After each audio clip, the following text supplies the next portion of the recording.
Welcome to the Inside Texas Football YouTube channel, powered by InsideTexas.com. This is Recruiting Intel, our early week look at the latest news on the recruiting trail. Make sure you like this video. Also, make sure you subscribe to the channel. And, of course, head to InsideTexas.com today, where, Justin, we get to talk about some more updates on the recruiting trail. I think this is a good time of year for people to start to get familiar with, 2027 guys and, maybe the guys in the next cycle that coaches are putting eyes on for the first time. But 2026 recruiting is seeing some new names pop up. Coaches are traveling around the country, and a few have been able to earn offers in the last couple of days. Yes. So the staff that doesn't push for a commitment until like 48 hours before early signing day is still in evaluation process. I love that about Sark and these guys. Most classes, they've got a big board already set. USC's already got a class and a half committed. Texas is still doing evaluations. You got to love that. And I think Charlie said it best, or maybe it was Eric, I think Mark Orfe has a type because that long corner / safety that they offered the other yesterday out of Florida, Jaden Broadnax. Hey, man, Louisville commit. Look, that dude is long, rangy, twitchy, all of the above. I see some Samari Matthews and Hayward Howard Jr. in his game, and so that's similar. And I think the number is going to be 3, probably 4 at corner, and so that's a new one to watch. And then I got to be honest, I got to see some tape of the new linebacker offer. Bo Jan Trudeau, I think is how you pronounce it. All I know is all these new offers, none of them have a name that I can pronounce well. You've either got some French Canadian guys, or you've got some South Louisiana sounding names. Either way, he's a 3-star athlete, little under the radar, 6'1", about 215. He is a natural inside linebacker. Like, this guy looks fantastic. Of the 226's new offers that I got to watch. And so that kind of gives you an idea. We know Kosi Okpala and Texas are trending well at linebacker, but we're trying to kind of figure out the rest of the linebacker cycle. And so now you can add Bo to the mix as well. And I know he is, from what I understand, he's looking at scheduling an official visit in the next few weeks. And so, new 2026 offers. They handed out more to 2027s, but that's just because they're on the road. They're in that eval period too. And when they see somebody good they like, they jump on it. Of course, head to Inside Texas. We got some of those guys marked up in a story. But first, we'll talk about one that just missed the outside of the story. That's Jaden Broadnax from West Boca Raton, Florida. He was in the story. He was in the story. Oh, he is. I put them all in there. Gotcha. I guess I scrolled past them. Charlie, you got to see a little bit of what this guy offers. And, as Texas looks all over the country, Florida, a place where Louisville has often gone. Charlie did it pretty well, and I think they've gone back there. But a lot of teams can go there, and Texas is looking to get a top 300 prospect from there with this offer. Yeah, I like this kid. I like a long, athletic, lean cornerback, right? You can add some muscle to him. He probably won't get too big, than that. He has almost like the Cedric Griffin build, right? Ced was kind of tall and lanky coming out of high school. But this kid, he also plays receiver, so he has good ball skills. He's pretty much do it all DB or player for West. Is that Boca Raton? Did I pronounce that right, Florida? Boca. Oh, man. Okay, yeah, Boca. But, yeah, just watching this film a little bit, though, he's quick. The land of bagels. The land of bagels. He returns kicks as well, so he pretty much can do it all. I think he's just another guy that they have identified. Like you said, Coach Orfe has a type, right? And if you look at it, it seems like they're getting guys who, if they want to go cover 0, cover 1, they can do it. I can pressure at the line of scrimmage. You can't go anywhere, and I can run with you down the field. Or I also can play zone, right? They're getting guys who can be flexible, multiple in the secondary, to where nobody has to maybe come out, switch out per personnel or anything like that to face a certain opponent. These guys can just rotate, kind of like that old 2003, 2005 DBs. If you look at it, Ross can match up with anybody. Terrell Brown could, Ced Griffin could, Huff could, Griffin could. I'm not calling this class that they're recruiting. I'm just saying those guys have the same kind of versatility to me. Justin, they have Hayward Howard in the class now, first defensive commit. You still said you think it's 3. We've got confidence in Samari Matthews. Why do you think this offer may have been thrown out? I think because there are 2 guys in this on the top targets on the board that are athletes that are pending between wide receiver and corner. Jalen Lott out of Frisco, Panther Creek, and then Jermaine Bishop out of Willis. And so I think the number's 4. I think 3 would be the minimum. 4 would be if you're not going to tell Justice Fitzpatrick, some of those higher end guys. But also at the same time, I think it's 2 things. It's one, it's Lott and Bishop's ambiguity on which position they're going to be playing. I think that's part of it. And 2, Akina's got a type, and that's the type that can play all 3 spots in the secondary. He doesn't just want a corner. He doesn't just want a nickel. He doesn't just want a safety. He wants the versatile guy. Brodnick's is the guy that can do all 3 of those positions. He's actually been offered by a handful of schools at safety. Some of them even listed him as safety. Orfe sees him as a corner, honestly. But they're just trying to get some more clarity and do some more evaluating. That's what's so great about this staff. Like, if you're coming in and you're trying to rebuild the program, you probably have to take a few guys earlier, take a few flyers. They're not in that position now. They can be so picky, and that's exactly what they're doing. Again, some of these boards are already filled up in some of these programs. Texas is still evaluating, and they see a guy, Orfe and Akina, that can do all 3 things in this Brodnax kid. Don't be surprised if he pops into June for an official visit. But I think the number could be 4. It just depends on where Jalen Lott and Jermaine Bishop wind up, and if they're in Austin, what side of the field. We'll go to Bo Gendreau, and Justin, you talked a little bit about him earlier from Arizona. Not as highly ranked, but from an area where Johnny Nanson's extremely familiar, recruiting the West Coast, recruiting Southern California for so many years. And you had mentioned Okpala, but it seems like after that, your guess at the linebacker priority board is as good as anybody's. It's kind of up in the air right now. I keep saying there's a couple that are going to potentially take OVs out of California. I keep saying Nanson's going to get one of these West Coast kids. And Taven Epps doesn't count because he's a 2027 and he's probably an edge anyway. So Epps doesn't count. So we're still waiting for Johnny Nanson to grab his guy in California. Might be in Hamilton, Arizona, or Hamilton High School in Chandler, Arizona. This kid is, like I said, he's got some natural middle linebacker, inside linebacker to him. He never gets caught in the wash. He's constantly hitting gaps. This is a kid that I think is a little underrated. And again, some of these offers he has are as athlete. So that they just see him as a natural football player. But that linebacker board is a little up in the air. And what's crazy is I think they're being really particular there too. And because they have the greatest sales pitch right now for the linebacker position. Anthony Hill, Leona LaFau, Ty Anthony Smith. You're not going to find 3 better in the country altogether.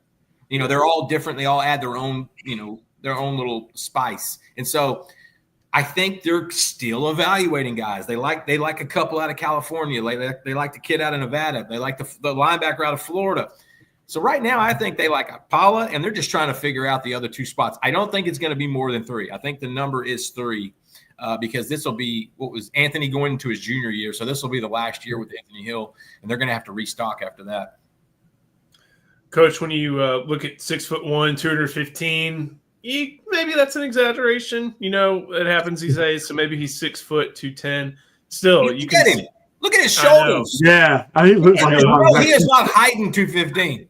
But we know that Johnny Nanson, all these coaches have types, and just as important as being able to read the triangle, filter through gaps is right. Coverage. Have you got a chance to see what this guy offers, and what do you think of him?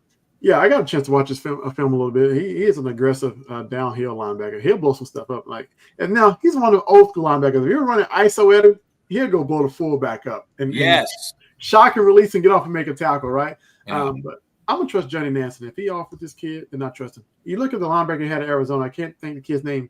He hit the portal, but he was only 5'11", but he led Arizona in tackles. Didn't matter. So it doesn't really matter to me about size. If he kid's 6 foot, if he is 5'11", he's a ball player. He gets to the ball. He makes tackles. He makes plays. That's what matters the most. This is old school. It might be dating me a little bit, but one of the best linebackers I saw growing up. And when the Carolina Panthers had an expansion team, they had Sam Mills. Sam Mills was maybe 5'10". I don't know, probably the smallest guy on the field, but he was lethal coming downhill and bringing the pads. So, but I like this kid. If John Nanson thinks he's an offer, then hey, I'm gonna go with that. Hey, you know way more about linebackers than me. Sam Mills came from that linebacking core with the New Orleans Saints, with Ricky Jackson and all those guys. And he went to Carolina, I think, on the last part of his career. But that's a great comp, coach. Like I really like that comp. And also, like you said, you know, they don't always have to be, you know, tall guys. No. Travian Howard led the Big 12 in tackles his senior year. Played for the Rams. Nick Martin led the Big 12 in tackles 2 years in a row. Right. He just got drafted by the San Francisco 49ers. Natural linebackers don't have to be tall. They just have to be mean and instinctive. And I think that's what we see with Jardine. I got to get that kid's name right. Jandro. Looking at some of the Tandrell, like okay, Jandro. Jandro. Looking at some of the other aspects of that recruitment, he's got a twin brother, similarly ranked safety. It looks like a number of schools are recruiting both of them. Recruiting Bo, you got USC, Oregon, Washington, and Oklahoma. Recruiting both are Oklahoma and Washington. So that could be a factor. We may have to be on the lookout for his twin brother, Nico. It says they have family up in Washington. This is via some Chad Simmons reporting. And Arizona, the in-state school, always going to be a factor there. I think the Washington connection too. Jed Fish had started recruiting him last year, and that's why there's a little bit more of a tie there. So it should be a fun recruitment to track out on not the West Coast, but in Arizona. Before we keep going, got to show some. Call Arizona the West Coast, or do you call it the Southwest? Well, you got some. You have any oceanfront property out there? Only a little, and it's more of a pond. We'll get George to actually no, we'll get Laura Baker to sell you some oceanfront property. She could probably do it. We got another sponsor though. Got to hit Roback. There's only one way to describe Roback: best fit, best feel. For those who aren't familiar with Roback, they are completely changing the game with their incredibly comfortable activewear. Roback has released so many items within their new licensed game day collection, and it's our favorite. With novel polo designs and clean hoodie and Q-zip designs from some of your favorite schools like Texas, it's definitely worth checking out.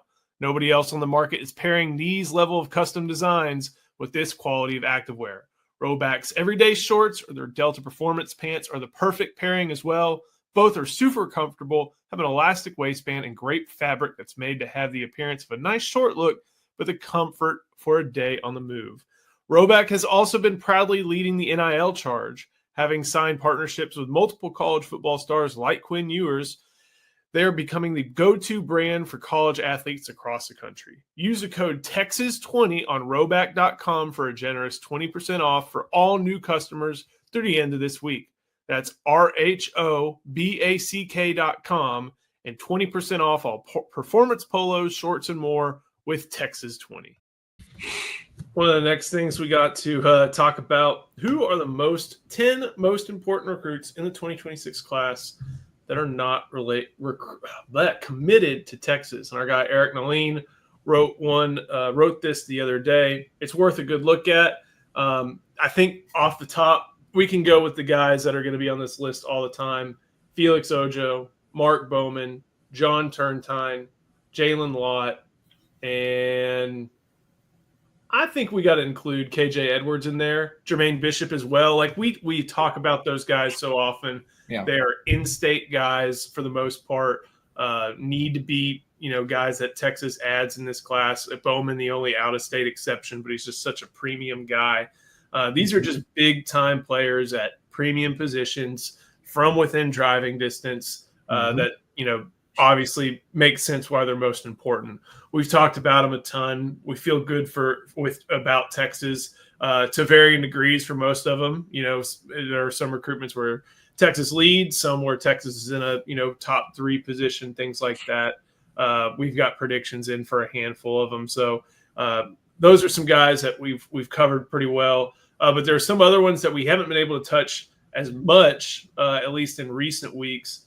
And let's start with Jamie Winfield. This is Charlie, a move-in from the state of Mississippi, found his way to Richardson. Texas was all over him.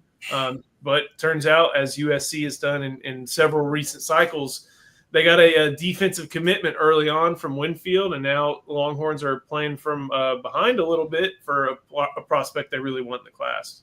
Yeah, man. Look, Winfield's my guy. Look, USC, you made the first move. Congratulations. But I do not see Winfield end up in Southern California. That's just my take. Just getting to know him, people around him. Mom loves Coach Kenny Baker. They love Texas. On and off the field, what they can do for Jameon. So I think at the end of the day, Texas has the total package. Plus, they're winning on the field.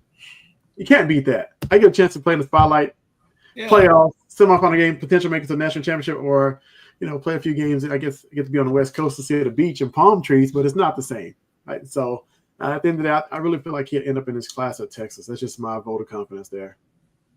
Justin, this kind of seems like the only in-state, correct me if I'm wrong, this is the only in-state defensive tackle that the Longhorns really are tracking.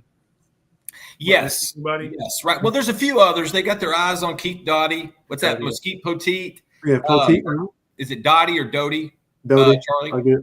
Yeah. Doty. And they've got a few eyes on a couple other guys. But honestly, I think 2027 is when it's going to kind of shift back. The cycle kind of goes back up. Look, the best one in state this year is a move-in. And so I just think it's been a little down in this. And not to mention it's been so up in Alabama, Georgia, and Mississippi, where Texas has been hunting these D linemen lately. So, Jamion's he's far and away. There's a few other guys. There's a few projects that I think are probably worth it. But 2027 is where it's coming back around to. You got Adrian Redmond. You've got Charlie, help me out here. There's a like Kyron Haywood. Kyron Haywood, baby. Yes. Yeah, you have a ton. Zane Rowe, I know he's not an interior guy, but on the edge. I mean, another one, 27. Right. So it's cycling back up. So Winfield might be the best in this state. And there's a couple other guys I think they would really like. I thought Doty looked incredible, and when Charlie came back from Mesquite Poteet. But that's why I think they're fishing so much in the Southeast region in this cycle. They'll come back. They'll fish a little bit. They'll put out some more hooks for 2027 in state. We'll keep on going, and this is a good way to get a question from our guy Big T. Is Texas still in on any of the top wide receivers in this class? I think the national hopes have, when you're thinking of some of the modern day guys, namely Chris Henry, when you're thinking of some other, big national guys, it's been winnowed down, but they still have these two options, 1.5, I guess to say, but obviously Aaron Gregory, Texas A&M commit, somebody that they have been after for a long, long time. You can see Eric mentions he's got length and ball winning skills like Khalik Lockett. Chris Jackson has continued to pursue Gregory over the course of the past few months, and even though he's pledged to A&M, still just continues to chip away and recruit. He does. They're not pushing a whole lot, but they are keeping close tabs on Gregory. He committed to A&M last October, pretty much out of nowhere. Him and his teammate were visiting there on an unofficial visit. And again, I hear that, he's solid to A&M, but then sources close to him say he's not going to wind up at A&M. Texas is going to want to pick up the scraps there. Like this is that long outside guy that every cycle needs. He gets vertical quickly. I saw him do a lot of damage when they played Carrollton and Zealous Hicks. Like Gregory can go. He can stretch the field. And so that this kid, I like what he adds. There's some Khalik Lockett to his game. I think, and I mean that in the fashion that there's no weakness. He's just very well-rounded. He does everything pretty dang well. And so Gregory's going to be a guy. I think that's their main out-of-state guy. Jackson always has one out-of-state guy that he just goes all in on. Aaron Gregory, I think, has been that guy for probably 6 months or maybe even longer. At this point, the other in-state guys include Caden Finley. Yes. They do have Christopher Stewart committed.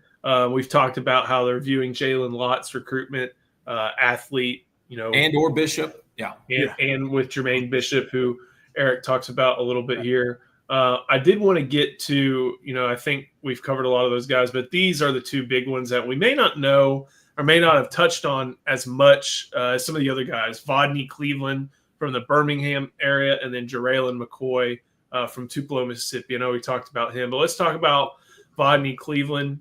Justin, seems like Kenny Baker just likes to look around the Southeast for his defensive tackles, and this is someone that Texas, I think, has gone to see in person over the course of this spring in a variety of different ways. And now Texas is a contender for what Cleveland for his signature. Yeah, Texas has seen this cat twice. Once in late January, I think early February, and then again like 3 weeks ago, or maybe 2 weeks ago. You were talking about Orfe having types. Kenny Baker has a type. Oh, yeah. Big, mean, and strong. And man, Vodney Cleveland, listen, recruits talk a lot. And for good reason. They have fun with the process. They like the star rankings. They like the offers, da-da-da-da-da. Every class has 2 or 3 that don't say a word. Yeah. They're just quiet. And those are the ones you want. Vodney Cleveland does not talk. He just plays. And I think that's what's so endearing. 5 years ago, he's going to Alabama. Nick Saban is not letting that kid get anywhere outside of the state lines. Those days are gone. So Kenny Baker's going, and Cleveland's a guy that – here's the thing with Cleveland. I think he's wide open. And I want to say he was a former Bama commit anyway. I think he was a former Alabama commit, if I remember correctly.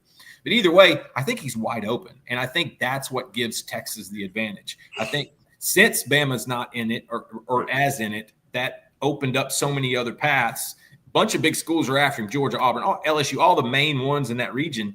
But Kenny Baker's done some really good work with Cleveland. And, he set that OV, 3 months ago? He was ready and willing to get on campus. I don't think he made it in for an unofficial during that April scrimmage weekends. I don't think he did. But either way, he might be the top out-of-state D-line target. Like that's how much they value him. And again, Baker has a type: big, mean, and strong.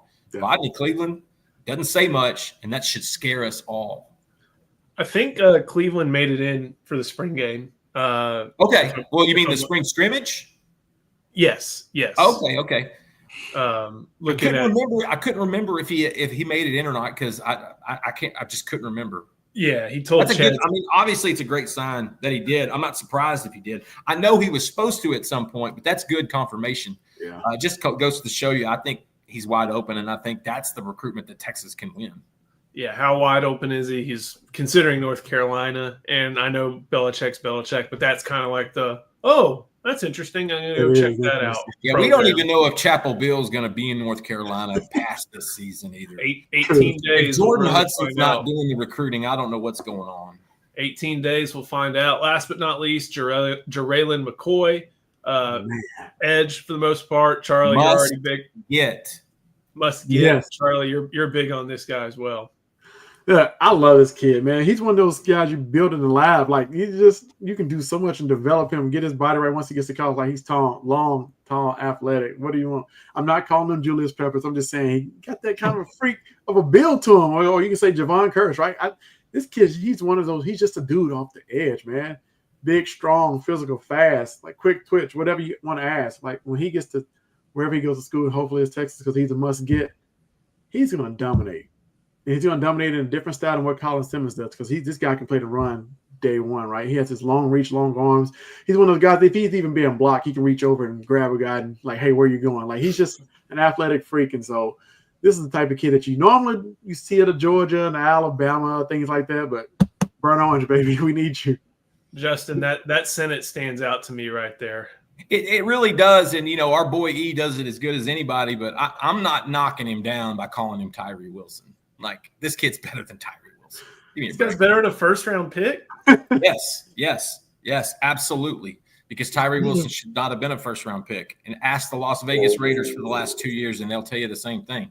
He had 3 sacks at Tech, and all of a sudden he's a prospect. But it fits because that's what the NFL wants. They want that 6'6", beautiful-looking guy because they can turn him into a great player. Well, guess what? Jaraylin McCoy isn't going to be required to be turned into a good player. Turn on the tape.